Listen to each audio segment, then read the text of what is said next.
அதாவது நம்ம சும்மா சொல்கிறதுக்கும் அடிமனசுலேருந்து சொல்கிறதுக்கும் நிச்சயமாக நம்ம பார்க்கும்போதே தெரியும்.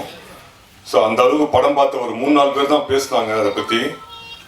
அடிமனசுலேருந்து அவ்வளோ சந்தோஷமாகவும் அவ்வளோ நம்பிக்கையாகவும் இந்த படத்தை பற்றி சொல்லியிருக்காங்க. நிச்சயமாக இந்த படம் வந்து 100% ஒரு வெற்றி படமாக எல்லாருக்கும் பிடிச்ச ஒரு படமாக இருக்கும்னு நான் ஆணிதரமாக சொல்கிறேன்.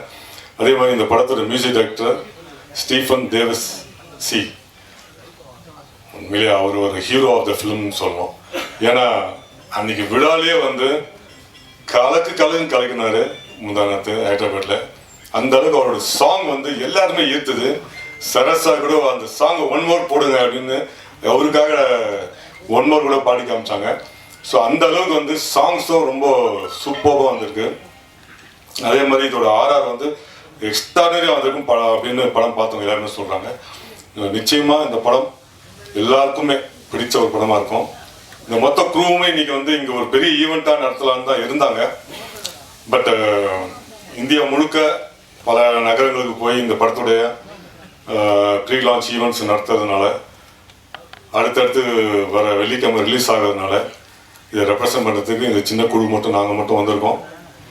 இந்த படத்தை நீங்கள் எல்லாரும் மக்கள்கிட்ட கொண்டு போய் சேருங்க. இந்த மாதிரி படங்கள், சரித்திர முக்கியத்துவம் வாய்ந்த படங்கள் வந்து இது மக்கள்கிட்ட போய் சேர்ந்தால் தான் இது வந்து ஒரு சக்ஸஸ்ஃபுல்லான ஒரு படமாக அமையும்.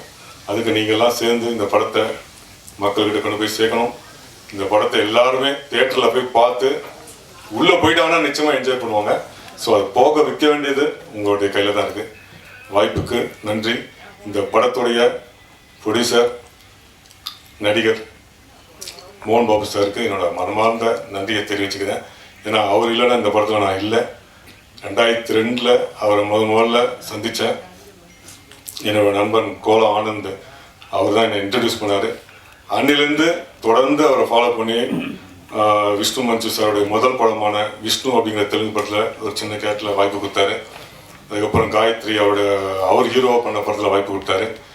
அதுக்கப்புறம் இந்த படத்தில் ஒரு முக்கியமான கதாபாத்திரம் கொடுத்துருக்காரு. ஸோ தொடர்ந்து முயற்சி பண்ணால் நிச்சயம் ஒரு நல்ல நிலைமைக்கு வருவோங்கிறதுக்கு இதுவும் ஒரு சின்ன உதாரணமாக நான் எடுத்துக்கிறேன். ஏன்னா தொடர்ந்து அவரை ஃபாலோ பண்ணி இங்கே திருப்பதியில் போய் பார்ப்பேன், அவர் எப்பாவது காலாஸ்ட்ரி வந்தார்னா அங்கே போய் பார்ப்பேன், ஹைதராபாத்தில் போய் பார்ப்பேன், சென்னையில் அவர் இருக்கும்போது சென்னையில் வந்து பார்ப்பேன். இப்படி அவரை தொடர்ந்து ஃபாலோ பண்ணி அட்லாஸ்ட் ஒரு நல்ல ரோல், ஒரு நல்ல படத்தில், அதுவும் இவ்வளோ ஸ்டார் காஸ்ட், பிரபாஸ் சார்லேருந்து அக்ஷய்குமார் சார்லேருந்து இவ்வளோ பெரிய ஸ்டார் காஸ்ட் உள்ள ஒரு படத்தில் எனக்கும் ஒரு கேரக்டர் கொடுத்துருக்காரு.